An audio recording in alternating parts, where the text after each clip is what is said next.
the Ortho PAC, hosted by Sam Dyer.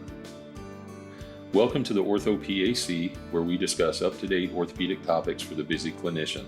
I invite you to sit back and relax as I attempt to fill in the gaps between education, current events, and real-world practice.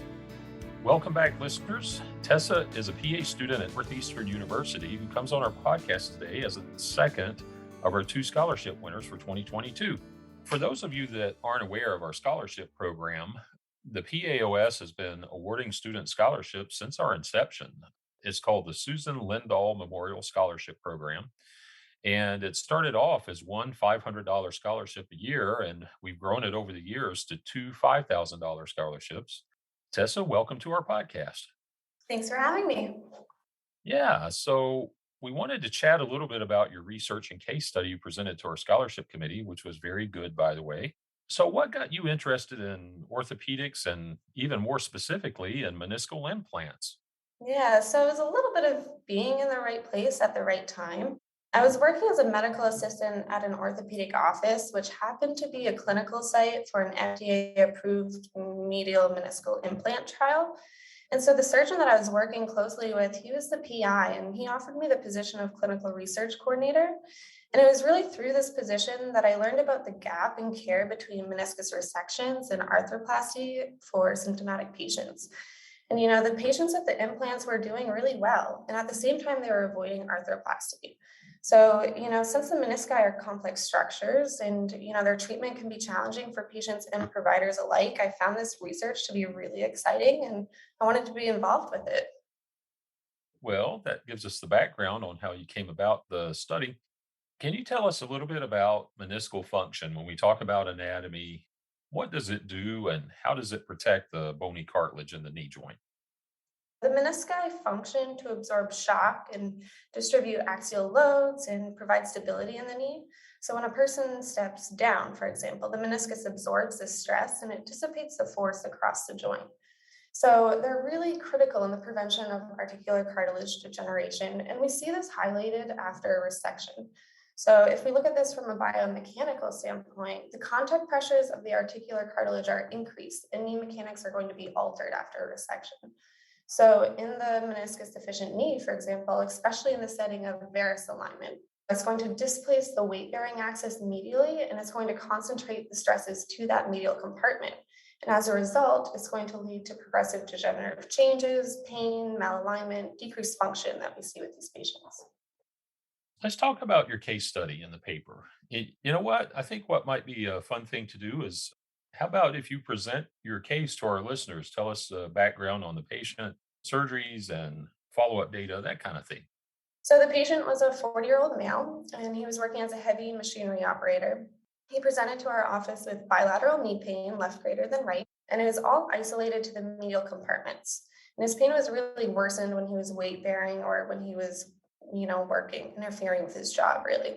So his left knee was status post 2 medial meniscectomies, essentially subtotal at this point, and the right knee had a posterior horn and body tear of the medial meniscus. So he was enrolled in this multi-centered FDA-approved venous clinical trial, and he was randomized to the implant group for the left knee. So the right knee received conservative treatment options. So this included things like weight loss, strengthening, interarticular injections, and a medial unloader brace. So we followed this patient per study protocol with MRIs, X-rays. We included long leg alignment series as well. And then we also used functional and pain surveys. And the patient did really well postoperatively. In 1 week, he had an improvement in function and full range of motion. However, 3 years down the road, the left knee was still doing well, but the right knee, we really started to see some deterioration. And he had pain, positive meniscal pathology findings, as well as joint space narrowing and varus alignment. So conservative treatment had really failed in this patient. And so he underwent a partial medial meniscectomy. As expected, his mechanical symptoms, that catching, locking, improved postoperatively, but he still had that persistent medial compartment pain. So now, unfortunately, he's in the process of scheduling a right knee medial unicompartmental arthroplasty. And so what we saw with this case specifically was that the implant prevented articular cartilage contact in the knee, and it preserved the joint space. But retrospectively, when we looked at all of these long leg alignment films, was that we saw preservation of the lower extremity mechanical access.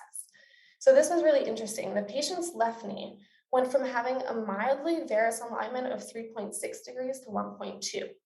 In contrast, the right knee, the one I was conservatively treated and then needed a meniscectomy, that had an increase in varus alignment and joint space narrowing. That's pretty fascinating that an implant corrected the varus alignment somewhat. I can remember my mentor telling me that the teaching was when someone had a meniscus tear, you just went in and cut it out. It didn't do anything. So lots have changed since then. I don't really promote industry products on the podcast. I don't have any financial disclosures. I really wish I did have financial disclosures, but I don't.